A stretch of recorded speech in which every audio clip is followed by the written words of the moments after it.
12월 13일 토요일 매일 성경 묵상을 시작합니다. 오늘 함께 나눌 말씀은 시편 141편 1절에서 10절입니다. 시편 141편 1절에서 10절 말씀을 제가 봉독합니다. 여호와여, 내가 주를 불러싸우니 속히 내게 오시옵소서. 내가 주께 부르짖을 때에 내 음성에 귀를 기울이소서. 나의 기도가 주의 앞에 분향함과 같이 되며 나의 손드는 것이 저녁 제사같이 되게 하소서. 여호와여, 내 입에 파수꾼을 세우시고 내 입술의 문을 지키소서. 내 마음이 악한 일에 기울어 죄악을 행하는 자들과 함께 악을 행하지 말게 하시며 그들의 진수성찬을 먹지 말게 하소서. 의인이 나를 진칠지라도 은혜로 여기며 책망할지라도 머리에 기름같이 여겨서 내 머리가 이를 거절하지 아니할지라. 그들의 재난 중에도 내가 항상 기도하리로다. 그들의 재판관들이 바위 곁에 내려 던져졌도다. 내 말이 닮으로 무리가 들으리로다. 사람이 밭가라 흙을 부서뜨린같이 우리 해골이 스올 입구에 흩어졌도다. 주 여호와여, 내 눈이 주께 향하며 내가 주께 피하오니 내 영혼을 빈궁한 대로 버려두지 마옵소서. 나를 지키사 그들이 나를 잡으려고 놓은 올무와 악을 행하는 자들의 함정에서 벗어나게 하옵소서. 악인은 자기 그물에 걸리게 하시고 나만은 온전히 면하게 하소서. 아멘.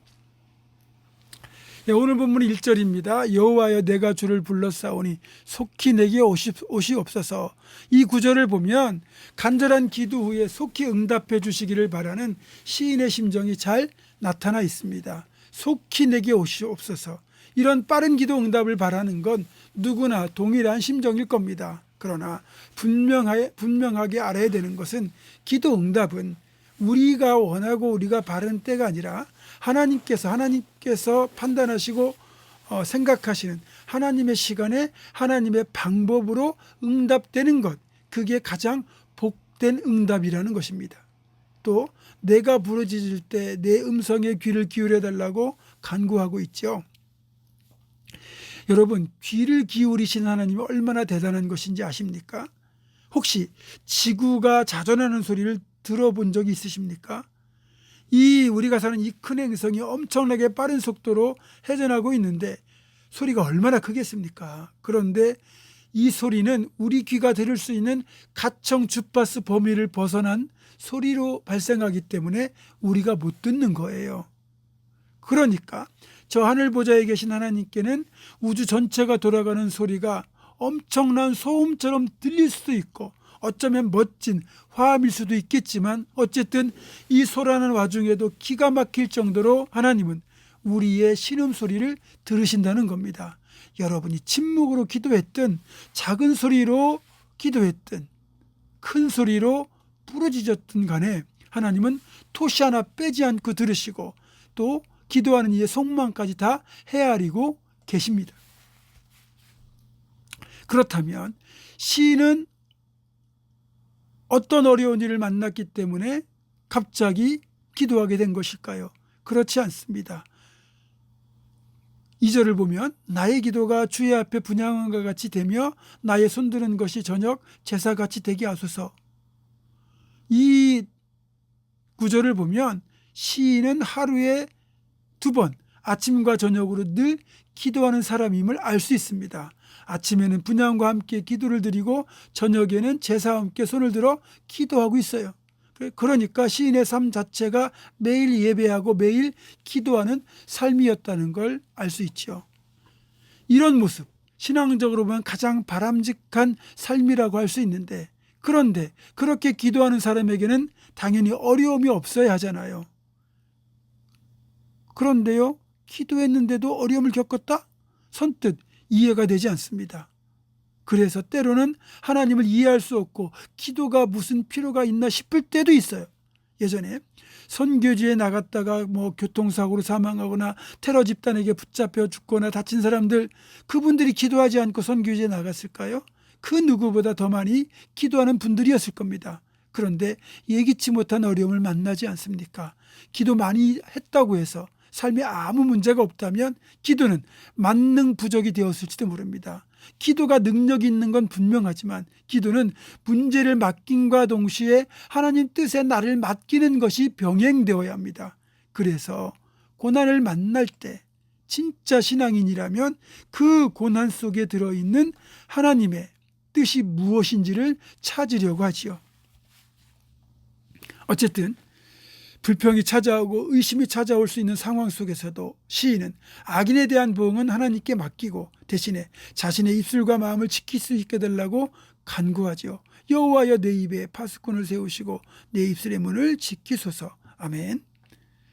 여러분, 말은 그 사람의 인격입니다. 말은 그 사람의 신앙입니다. 따라서 말은 그 사람의 전 존재를 대변합니다.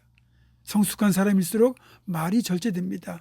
얼마나 쉽게 말이 입에서 통제받지 않고 빠져나간지 모릅니다. 아차 싶었지만 엎질러진 물처럼 이미 쏟아낸 말은 상대방을 찌르고 또 나 자신을 찌릅니다. 기도 역시 말을 통해 하나님께 아뢰고 말을 통해 간구하는 시간입니다. 이왕이면 아름답고 잘 선택된 어휘로 기도하는 게 좋지만 꼭 그것이 옳은 기도라고 할 수는 없습니다. 가끔 보면 정말 기도의 언어가 아름다운 분들이 있습니다. 그런 분들의 기도를 들으면 부럽기도 하고 존경스럽기까지 합니다. 설교 또한 언어로 말씀을 전달하는 것인데 어쩜 그렇게 어휘를 적절하게 선택하고 배열해서 내용도 깊고 의미도 잘 전달이 되면서도 결코 격이 낮지 않은 설교자들이 있습니다. 하지만 이 모든 것을 뛰어넘어 가장 아름다운 말과 언어는 정직과 진실입니다. 미사여구가 아니고 철학적 깊이를 짓는 언어가 아닐지라도 비록 평범한 언어라고 해도 그 안에 진실과 정직을 담고 있다면 이 기도야말로, 또 이런 설교야말로 하나님 앞에서 가장 아름답고 진실한 기도, 가장 능력 있는 메시지가 된다는 거죠. 기도는 청산유수처럼 자라는데 삶은 전혀 어긋나 있는 사람들이 얼마나 많습니까? 또 어떤 설교자의 경우 그분의 설교가 인기를 끌고 심지어는 젊은이들을 헌신하게 만들 정도로 대단한 능력이 있는데 실제로 그분의 삶은 정작 엉망인 경우도 있습니다. 왜 그럴까요? 사절의 말씀처럼 마음이 악한 일에 기울어버리는 바람에 세상이 유혹하는 진수성찬의 마음을 빼앗겼기 때문입니다. 그 바람에 그동안 쌓아놓은 명성과 업적을 망치는 것이죠. 그래서 어떤 분이 이런 말씀을 하셨는데 정말 공감이 가는 말씀이었습니다. 어떤 말이냐? 목사는 설교한 대로 살고 장로는 기도한 대로 살면 된다. 그렇죠? 그래서 그런지 목회자들 대부분은 설교가 참 어렵다고 힘들다고 말해요. 설교 준비를 잘해서 좋은 설교를 해야 된다는 그런 부담도 크겠지만 더 큰 부담은 내가 설교한 대로 내가 살지 않으면 안 된다는 책임감 때문입니다. 저도 그래서 설교가 정말로 어렵습니다. 그래서 저도 8절의 고백처럼 저의 눈이 세상을 향하지 않고 오직 주께로만 향하게 해달라고, 유혹으로부터 지켜달라고 간구합니다. 그렇습니다. 세상이 우리를 힘들게 만들어도 그 세상을 향해 눈을 맞추면 안 됩니다. 그럴수록 주님께 눈을 맞추면 주님이 우리로 하여금 세상을 이길 힘을 주십니다. 새벽 기도는 하루를 시작하며 우리의 시선을 주님께 맞추는 시간입니다. 주님과 눈을 맞추다 보면 마음이 맑아지고 욕심을 비워내고 하나님 한 분만으로 만족하는 평안이 오게 됩니다. 사랑하는 성도 여러분, 오늘도 주님께 눈을 맞추고 주님의 평안을 힘이 있는 복된 하루가 되기를 주님의 이름으로 축원합니다. 기도하겠습니다. 하나님, 어떤 상황에서도 아버지 하나님 우리 입술을 지켜주시길 원합니다. 항상 내 입에 파수꾼을 세워주시고 입술의 문을 지켜주셔서 정말 믿음의 언어만 내게 하시고 복된 말만 내게 하시고 또 기도하고 말한 대로 살아내서 그렇게 말과 삶이 일치하는 그런 신앙인의 삶으로 하나님께 영광을 돌리며 우리도 복된 삶을 살게 하여 주옵소서. 예수님의 이름으로 기도하옵고 이제는 우리 주 예수 그리스도의 은혜와 하나님의 사랑과 성령의 교통하심이 매일매일 기도를 통하여 주님께 눈을 맞추고 하루 시작하기로 결단하는 사랑하는 모든 성도들, 이들의 삶과 가정과 생업과 앞날과 우리 교회 위에 지금부터 영원토록 함께 하시옵기를 간절히 축원하옵나이다. 아멘.